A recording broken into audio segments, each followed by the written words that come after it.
Good morning, YouTube. Today is March 22nd, and this is March. Good morning, boys. Good morning.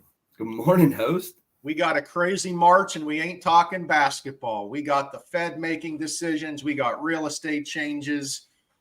A lot's going on today. We got to get into it.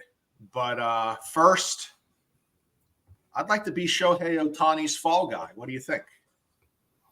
Yeah, I think this is one of the craziest stories to come out. I mean, I was discussing it with some columnists last night, and I really do think that this may be a cover-up.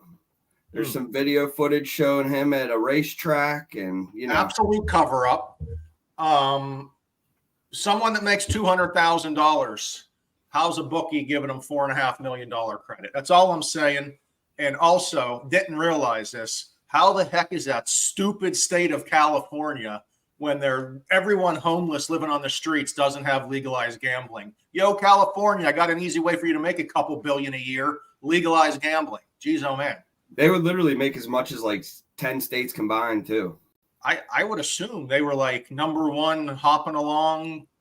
No legalized. I was in shock when I heard the story too. They said no legalized gambling there. Yeah. And that was insane. And then it was also insane thinking that this interpreter is the one having $4 million in bets on soccer games. It just doesn't add up. First it was that, then he stole it, then they're joking in the dugout. I mean, hey, it is what it is. My biggest thing was California seems to be in trouble with money. They need to legalize gambling like 30 some other states in our great union. It's 38 right now. Awesome. Also, the Fed met this week. The Fed did exactly what everyone in the mortgage industry expected them to do, though I feel like, at the beginning of the year, there was this mentality the Fed was going to cut rates, 12 times. I don't know if they meet 12 times throughout the year, but they were still going to cut rates 12 times. And guess what, guys? The beauty about the Fed, they can never be wrong. Because as soon as they say something and then it gets to the next meeting, they just adjust what they said and we move on with life. So everything held pat, though. Fed didn't change anything. Again, another big misconception, Mr. LaPera, is if the Fed cuts their rate, it is actually dropping interest rates, and that's not how it works. It will concurrently lower rates. But the Fed doesn't control interest rates directly with mortgages. No, definitely not. I mean, there's a small portion that, will, based on the news, it's just like anything else. If you buy stocks, you sell on the news. And I mean, good news is, good news, and it helps rates. But I mean, ultimately, the federal funds rate is what banks borrow money from the Federal Reserve to be able to lend to consumers. So it's not a direct correlation, but it'll have an effect, but it doesn't mean if they drop rates 0.75%, you're going to be able to go to your bank tomorrow and get 0.75% lower in rate. It doesn't correlate that way. Right. So we held pat. They're still saying we're going to drop rates 3 times this year. Again, once June gets here, guys, they can change that because now all expectations is there'll be a rate cut in June. But again, the mortgage industry is not going to wait to react until June. So there isn't going to be a giant drop one day. It should be a slow, gradual, whatever the market's feeling. So just understand that. A lot of folks are saying, I'm going to wait till June. It's not how it works. You're not going to see that one-day giant drop. It should slowly trickle down. So again, rates go down slower than they go up. So I just need to, make everyone aware that, yes, you might see a quarter or an eighth difference, but you're not going to see a point drop overnight. So it's kind of, everybody thinks that hearing that they're going to go down to 5.5. And I already have people from the fall asking me, 4 months out, hey, can I refi? I heard rates went down. I got the news rates went down here in the last week. Can I look to refi? And I was like, yeah, we'll take a look at the numbers. They have to work, but they slowly trickled up, and they're coming back down now. I mean, you just heard 1 week in news. The previous few were the other way. So I do think that we are going to see relief in the summer, but who knows what the next 3 months are going to entail until then. Right. Absolutely. And like I said, the Fed can decide, it's all about inflation. You can tell they're making a lot of their decisions off inflation. And if inflation still stays high, they're going to keep rates high. I mean, it's just where their train of thought is right now. And the stock market's absolutely booming right now too. Right.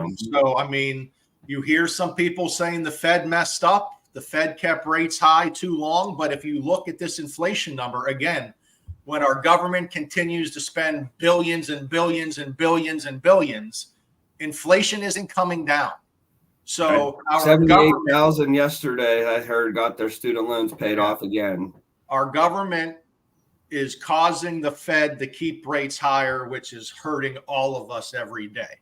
Okay, you can't keep spending the money and think inflation's going to go down. It just doesn't make sense. And but our current president doesn't seem to realize that. So anyhow, hopefully inflation comes down more, but it's still too high for the Fed. So if it's high, they're going to keep rates high. So we'll keep an eye on that. But hopefully June, we start seeing these come down. But I'm worried that inflation stays high and then June isn't a rate cut. And then that kind of throws everyone into a tizzy this year. I'm more worried about all the pent up buyers that keep telling me it's going to come down. When it does, there's going to be, we still have right now 5 offers on every home. I mean, once that happens, there might be 20 on offers on every home. So that's what I'm concerned about. I want the buyers to get in now. When they do go down, we'll take a look at it. But there is going to be more buyers when they go down. Very true, Tommy. Very true. Also, continuing on with the madness that we have, all of the real estate talk that I'm sure everyone and their mother has went online and put their 2 cents in of exactly what's going on. You can read up on it. We're not going to get into the weeds too much. I hopped on a webinar last night or yesterday afternoon with Mr. Tom Ferry, a couple other experts. They were going over things clearly by what's going on in the public. The public's going to be super confused by everything because the news is going to confuse everyone. Shocker. That's what they do. But there's some polls being taken, and I'm going to pull them up here. And the polls are showing that the public still needs real estate agents no matter what. They need someone to help them through the process. Right here, this says volumes. Do you agree with the following statements? The most. When you buy a home, you should definitely have someone who represents your interest during the whole process. 76% of the public still believe they want someone to represent them. Now, the worth of the real estate agent and how you show that is going to be now up to every individual real estate agent. And that is now how we have to change our processes and our conversations with buyers. But that is very telling, 76%. As we continue on, another very telling chart here is 91% of respondents agree it would be very stressful to navigate the home buying process without a real estate agent or broker. Also, 87% of respondents believe a real estate agent or broker is an essential trusted advisor for a home buyer. So these charts show the public still wants a real estate agent. No one wants to buy a home by themselves. No one wants to just go on Google and try to find a contract and think, oh, this contract's good enough for me. It's not going to work that way.